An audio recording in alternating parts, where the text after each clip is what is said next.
नमस्कार शेतकरी बांधवांनो, MHB मराठी न्यूजमध्ये तुमचं मनापासून स्वागत.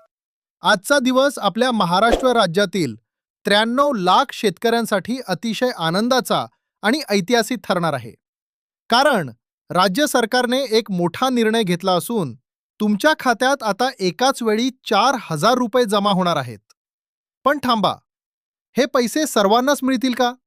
आणि 2026 साठी सरकारने कोणते नवीन 4 कडक नियम लागू केले आहेत, हे सर्व आपण या व्हिडिओमध्ये पुराव्यासह पाहणार आहोत. तुम्ही जर MHB मराठी न्यूजवर पहिल्यांदाच आला असाल तर आताच खाली दिलेल्या सबस्क्राईब बटनावर क्लिक करा. कारण आम्ही फक्त बातम्या देत नाही, तर शेतकऱ्यांच्या हक्काचा आवाज उठवतो. मुख्य बातमी: 7,200 कोटींचा निधी. मित्रांनो, काल मुख्यमंत्री आणि उपमुख्यमंत्र्यांच्या उपस्थितीत पार पडलेल्या मंत्रिमंडळ बैठकीत 7,200 कोटी रुपयांच्या निधीला मंजुरी देण्यात आली आहे. हा पैसा थेट बँकांकडे वर्ग झाला आहे. यामध्ये PM किसानचा 22वा हप्ता 2,000 रुपये आणि नमो शेतकरी योजनेचा 8वा हप्ता 2,000 रुपये असे मिळून एकूण 4,000 रुपये आज सकाळपासूनच DBTद्वारे शेतकऱ्यांच्या खात्यात जमा व्हायला सुरुवात झाली आहे. 20 जिल्ह्यांची यादी आणि वेळेचे गणित. आता तुम्ही विचाराल की फक्त 20 जिल्हेच का? तर मित्रांनो, सर्व्हरवर एकाच वेळी ताण येऊ नये म्हणून सरकारने 3 टप्प्यात पैसे सोडण्याचा निर्णय घेतला आहे. पहिला टप्पा सकाळी 10 ते दुपारी 2. दुसरा टप्पा दुपारी 2 ते संध्याकाळी 7. तिसरा टप्पा संध्याकाळी 7 ते रात्री 12 वाजेपर्यंत. जर तुम्हाला अजून मेसेज आला नसेल तर काळजी करू नका. रात्री 12 पर्यंत तुमची प्रतीक्षा संपेल. हे आहेत ते 20 जिल्हे: वाशिम, वर्धा, लातूर, रायगड, रत्नागिरी, यवतमाळ, भंडारा, बुलढाणा, बीड, पुणे, पालघर, परभणी, नाशिक, नागपूर, नांदेड, सोलापूर, कोल्हापूर, सांगली, सातारा आणि अमरावती. जर तुमचा जिल्हा यात नसेल तर पुढील आठवड्यात उरलेल्या 16 जिल्ह्यांचा नंबर लागेल. 2026 चे 4 नवीन कडक नियम अत्यंत महत्त्वाचे. शेतकरी मित्रांनो, आता नियम बदलले आहेत हे नीट समजून घ्या. 10 एकरची अट. आता ज्यांची जमीन 10 एकरपेक्षा जास्त आहे त्यांची पुन्हा पडताळणी होणार आहे. फक्त गरजू शेतकऱ्यांनाच प्राधान्य दिले जाईल. लाडकी बहीण योजना. जर कुटुंबात लाडकी बहीण आणि नमो शेतकरी अशा दोन्ही योजनांचे लाभ मिळत असतील तर भविष्यात सरकार यावर मर्यादा आणू शकतं. एक कुटुंब, एक हप्ता. रेशन कार्डवर जर 5 नावे असतील आणि 5 ही जण हप्ता घेत असतील तर आता फक्त एकाच व्यक्तीला पैसे मिळतील. KYCची अट. जोपर्यंत तुम्ही ई-KYC करत नाही तोपर्यंत तुमचे पैसे जमा होणार नाहीत. तुम्ही स्वतः PM किसानच्या पोर्टलवर जाऊन आधार OTPद्वारे हे काम घरबसल्या करू शकता. महत्त्वाची टीप: आधार आणि बँक लिंक. लक्षात ठेवा, तुमचे आधार कार्ड ज्या बँकेला लिंक आहे तिथेच पैसे जमा होतील. जर तुमचे खाते आधार सीडेड नसेल तर बँकेत जाऊन DBT फॉर्म नक्की भरा, नाहीतर हप्ता रखडू शकतो. स्वतःच्या मोबाईलवरून जर तुमच्या आधार कार्डला मोबाईल नंबर लिंक असेल तर ही पद्धत सर्वात सोपी आहे. सर्वात आधी गुगलवर pmkisan.gov.in ही अधिकृत वेबसाईट उघडा. होम पेजवर उजव्या बाजूला ई-KYC नावाचा एक पर्याय दिसेल. त्यावर क्लिक करा. आता तुमचा आधार नंबर टाका आणि सर्च बटनावर क्लिक करा. तुमच्या आधारला जो मोबाईल नंबर लिंक आहे तो नंबर तिथे टाका आणि गेट OTPवर क्लिक करा. तुमच्या मोबाईलवर आलेला OTP बॉक्समध्ये भरा आणि सबमिट करा. स्क्रीनवर ई-KYC इज सबमिटेड सक्सेसफुली असा मेसेज आला की समजा तुमचे काम झाले. मार्ग 2: CSC केंद्रावर जाऊन. जर तुमच्या आधारला मोबाईल नंबर लिंक नसेल किंवा OTP येत नसेल तर हा पर्याय निवडा. तुमच्या गावातील किंवा शहरातील जवळच्या आपले सरकार सेवा केंद्र किंवा CSC केंद्रावर जा. तिथे तुमचा आधार नंबर द्या.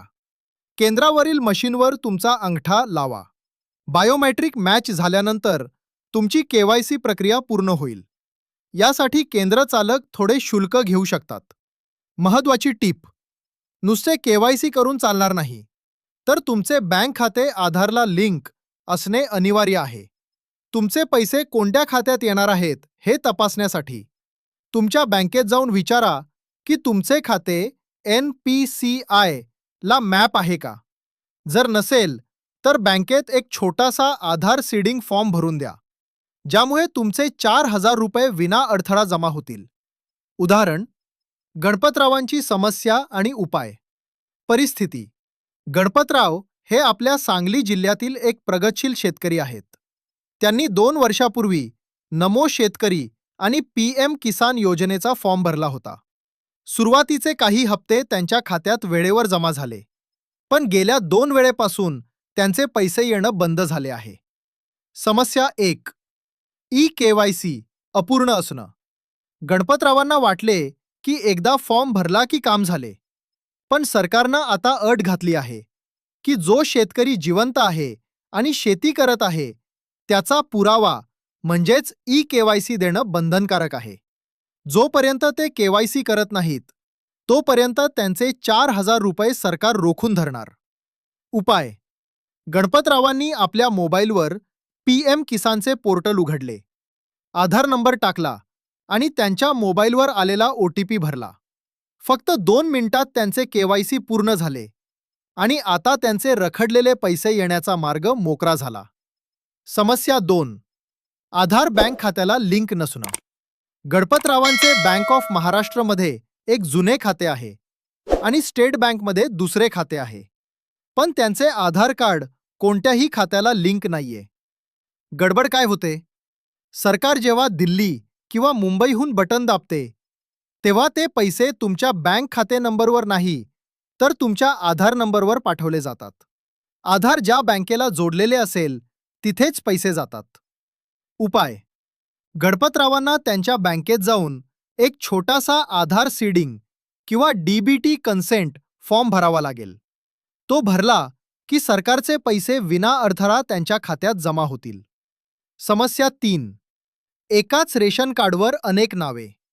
समजा गणपतरावांनी आपली जमीन 2 मुलांच्या नावे केली आहे. आता तिघेही एकाच घरात राहतात आणि एकाच रेशन कार्डवर त्यांची नावे आहेत. 2026 चा नवीन नियम. नवीन नियमानुसार जर हे तिघेही एकाच रेशन कार्डवर असतील तर तिघांनाही प्रत्येकी 4,000 रुपये मिळणार नाहीत. फक्त कुटुंबातील मुख्य व्यक्तीला ते पैसे मिळतील. बाकी दोघांचे अर्ज बाद केले जाऊ शकतात. गणपतरावांकडून आपण काय शिकलो? 1. आधारला मोबाईल नंबर नेहमी लिंक ठेवा. 2. वर्षातून एकदा तुमचे स्टेटस चेक करा. 3. तुमचे आधार कोणत्या बँकेला जोडलेले आहे याची बँकेत जाऊन खात्री करा. MHB मराठी न्यूजच्या शेतकरी बांधवांनो, तुम्हालाही गणपतरावांसारखी काही अडचण येत असेल तर कमेंटमध्ये नक्की सांगा. आम्ही तुम्हाला नक्की मदत करू. सोपानरावांची लँड सीडिंग.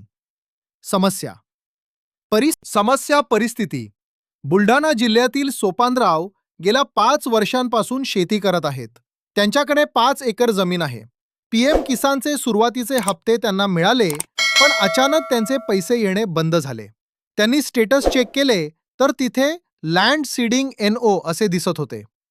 समस्या: सोपानरावांनी त्यांची जमीन ऑनलाईन रेकॉर्डवर अपडेट केली नव्हती किंवा त्यांच्या आधार कार्डशी जमिनीचा गट नंबर लिंक नव्हता.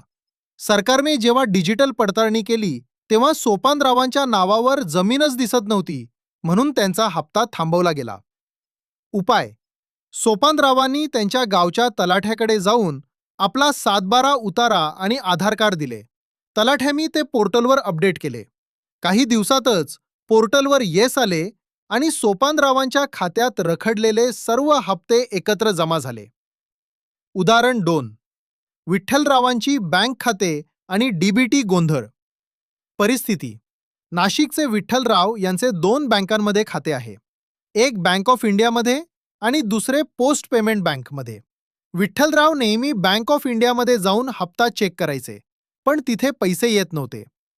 समस्या: विठ्ठलरावांनी अलीकडेच पोस्टात नवीन खाते उघडले होते. सरकार जेव्हा पैसे पाठवते तेव्हा ते शेवटच्या वेळी ज्या बँकेला आधार लिंक केले आहे तिथे जातात. विठ्ठलरावांना वाटले पैसे जुन्या बँकेत येतील, पण ते प्रत्यक्षात त्यांच्या पोस्टाच्या खात्यात जमा होत होते.